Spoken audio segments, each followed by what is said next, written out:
का सलमान खुर्शीद का बेतुका बयान सामने आया। कहा भारत में भी बांग्लादेश जैसे हालात देखने में सब कुछ सामान्य दिख रहा, लेकिन अभी भी बहुत कुछ बचा। बांग्लादेश में नहीं थम रही हिंसा। मशहूर अभिनेता शांतो खान और उनके पिता की भीड़ ने पीट कर की हत्या। बांग्लादेश में हालात बेकाबू। त्रिपुरा के दौरे पर जाएंगे बीएसएफ डीजी दलजीत चौधरी। सीमा सुरक्षा को लेकर बैठक और बांग्लादेश के हालातों को लेकर विस्तार से चर्चा। बड़ोदरा में बांग्लादेशी छात्रों का हालचाल जानने के लिए इंटरनेशनल अफेयर्स डिपार्टमेंट ने की बैठक। मीटिंग में जानी छात्रों की स्थिति। मथुरा में एसटीएफ की बड़ी कार्रवाई। 1 लाख के इनामी को मुठभेड़ में किया ढेर और फरथाना में भी क्षेत्र में मुठभेड़ में मारा गया था पंकज यादव। यूपी के कुशीनगर में धर्मांतरण का मामला सामने आया है। इब्राहिम अंसारी ने हिंदू नाम रखकर शादी की। विवाह के बाद धर्म परिवर्तन का दबाव बनाया। यूपी के बुलंदशहर में एफडीए की टीम ने चाप बनाने वाली फैक्ट्री में छापेमारी की और 100 किलो दूषित चाप को नष्ट कराया। कार्रवाई से मिलावटखोरों में हड़कंप। कर्नाटक में एक और कांग्रेस विधायक पर सरकारी अधिकारी से पैसे मांगने का आरोप लगा है। केपीटीसीएल के सहायक अभियंता ने यह आरोप लगाया है।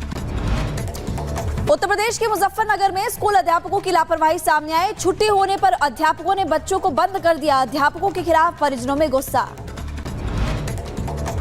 दिल्ली के द्वारका मोड़ में नाकाबपोश बदमाशों ने लूटपाट की। पैथोलॉजी लैब को निशाना बनाया गया है। लैब कर्मचारी के चाकू मारकर उसको घायल किया गया है। फिरोजाबाद में गैंगस्टर साजिद खान पर फिर चला पुलिस का हंटर। 37 लाख से ज्यादा संपत्ति कुर्की और इससे पहले साजिद खान की 2.5 करोड़ से ज्यादा की संपत्ति को सीज किया था। कानपुर के उर्सला अस्पताल में दबंगों ने डॉक्टर्स के साथ मारपीट की। मरीज को डिस्चार्ज कराने को लेकर विवाद हुआ। पुलिस ने मौके से पहुंचकर आरोपी को गिरफ्तार किया।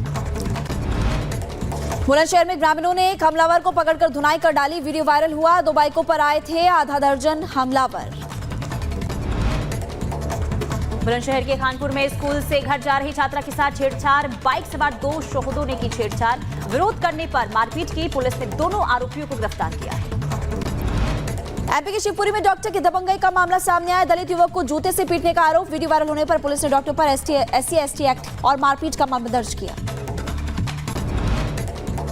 जौनपुर में जेसीबी छोड़ने के लिए घूस लेता दारोगा दिखाई दिया। आपको दारोगा को गिरफ्तार कर लिया गया है। एंटी करप्शन टीम ने दारोगा को 10,000 घूस लेते गिरफ्तार किया है। सुप्रीम कोर्ट के चीफ जस्टिस को धमकी देने वाला आरोपी गिरफ्तार। सोशल मीडिया पर चीफ जस्टिस को जान से मारने की धमकी का पोस्ट किया गया था। भीमसेना का जिलाध्यक्ष है आरोपी पंकज। अम्बेडकर नगर में गोकर्षी के ठिकानों पर पुलिस ने छापेमारी की। 3 गौ तस्करों को पुलिस ने गिरफ्तार कर जेल भेज दिया है। बदायूं डीएम की जीपी लगाकर तहसीलदार से 50,000 की ठगी। श्रीलंका के नंबर से तहसीलदार सुरेंद्र सिंह से ठगी हुई। तहसीलदार ने साइबर क्राइम थाने में मुकदमा दर्ज करवाया। जौनपुर में पुलिस और बदमाशों के बीच मुठभेड़ हुई। गोली लगने से 2 बदमाश घायल। एक सिपाही भी गोली लगने से घायल। 2 बदमाश मौके से हुए फरार। कराची में भारी बारिश के बाद असर देखने को मिल रहा है। उत्तरी कन्नड़ जिले में काली नदी पर जो पुल था वो ढह गया। पुल गिरने से एक ट्रक भी नदी में समाया। पुणे के हटपसर इलाके में बिना ड्राइवर के टेंपो अचानक रिवर्स गियर में चलने लगा और तेजी के साथ पीछे दौड़ने लगा। हालांकि वहां मौजूद लोगों की सतर्कता की वजह से एक बड़ा हादसा होते होते चल गया। मुजफ्फरनगर में तेज रफ्तार बाइक अचानक से सड़क पर फिसली। घटना कैमरे में कैद। हादसे में एक युवक घायल।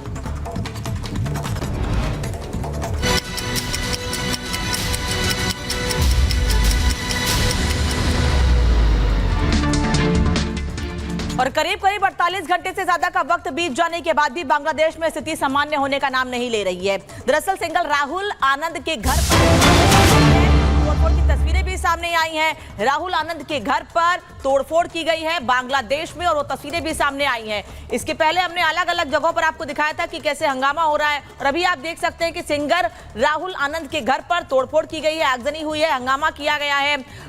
राहुल आनंद के घर को भी आग के हवाले कर दिया गया है।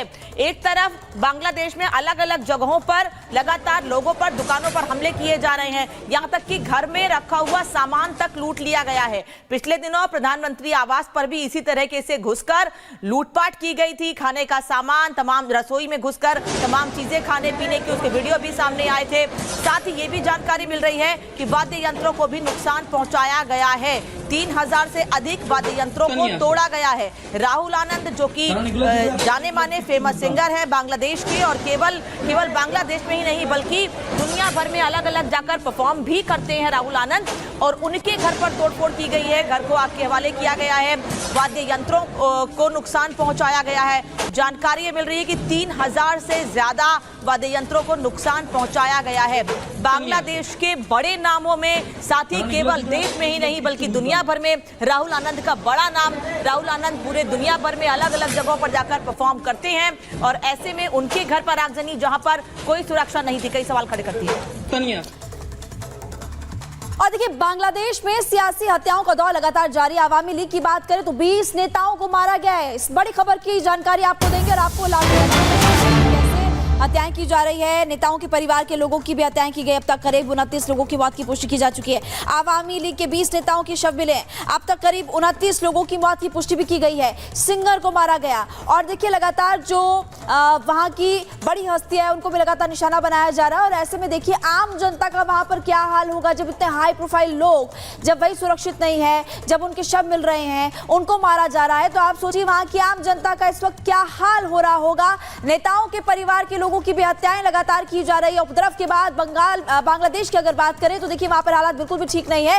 गायक राहुल आनंद के घर पर तोड़फोड़, इससे पहले आपको जानकारी दे रहे थे, और अब आपको बता रहे अब तक करीब 29 लोगों की मौत की पुष्टि। ये नेता थे, नेताओं के परिवार वालों को भी लगातार मारा जा रहा है।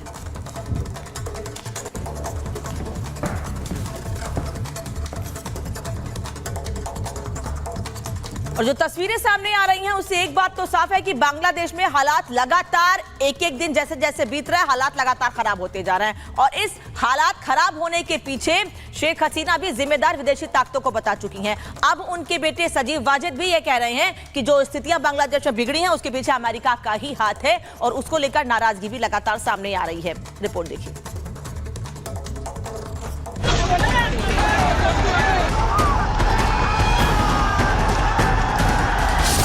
बांग्लादेश से रोज बर्बादी की नई तस्वीरें सामने आ रही है। कभी कट्टरता के नाम पर तो कभी आंदोलन के नाम पर लोगों की हत्या हो रही। लोग सड़कों पर उतरकर विरोध कर रहे हैं। अल्पसंख्यकों के घरों में आग लगाई जा रही है। लेकिन सोचने वाली बात है कि विकास की पटरी पर आगे बढ़ रहा बांग्लादेश डिरेल कैसे हो गया? कैसे वहां इतनी अशांति फैल गई? क्यों आखिर इतने लंबे समय तक बांग्लादेश की सत्ता की बागडोर संभाल रही शेख हसीना को अपना ही देश ऐसे छोड़ने पर मजबूर होना पड़ा? वैसे तो बांग्लादेश के इन हालातों पर कई सवाल खड़े हो रहे हैं, लेकिन जानकार ये दावा भी कर रहे हैं कि आरक्षण पर आंदोलन से लेकर तख्ता पलट के पीछे कई विदेशी ताकतों का हाथ है। कई देश हैं जिन्होंने बांग्लादेश में स्थिति बिगाड़कर अपना उल्लू सीधा करने की कोशिश की। और माना यह जा रहा है कि जो देश लोकतंत्र के रक्षक होने का दावा करते हैं, वही देश अपने हितों के लिए दूसरे देशों में हालात बिगाड़कर लोकतंत्र के भक्षक बन रहे हैं। हालांकि कुछ ऐसा ही मानना है शेख हसीना के बेटे साजिब वाजिद का, जिन्होंने बांग्लादेश की बगावत के पीछे अमेरिकी गेम का दावा किया। अमेरिका की मंशा का अंदाजा इस बात से भी लगाया जा सकता है कि जहां जहां अमेरिका निवेश करता है, वो देश थोड़े समय बाद खुद ही अस्थिर हो जाता है। दरअसल अमेरिकी सरकार की कथित विकास agency US Agency for International Development यानी यूएसएड का काम तो दूसरे देशों को मदद करना है, लेकिन इतिहास गवाह है कि जिस भी देश में यूएसएड की तरफ से मदद दी जाती है, वहां राजनीतिक अस्थिरता पैदा होती है। विशेषज्ञों के मुताबिक इसका काम अमेरिकी खुफिया एजेंसी CIA के साथ मिलकर अमेरिकी हितों की रक्षा के लिए विदेशों में अपने लिए मोहरें तैयार करना रहता है। बांग्लादेश के मामले में भी यूएसएड ने बार्क और जमात इस्लामी को अपना जरिया बनाया है। गौर करने वाली बात यह है कि बांग्लादेश में हुए विरोध प्रदर्शन में बार्क यूनिवर्सिटी केंद्र में रही है, जिसको पिछले कुछ दिनों में ही अमेरिका से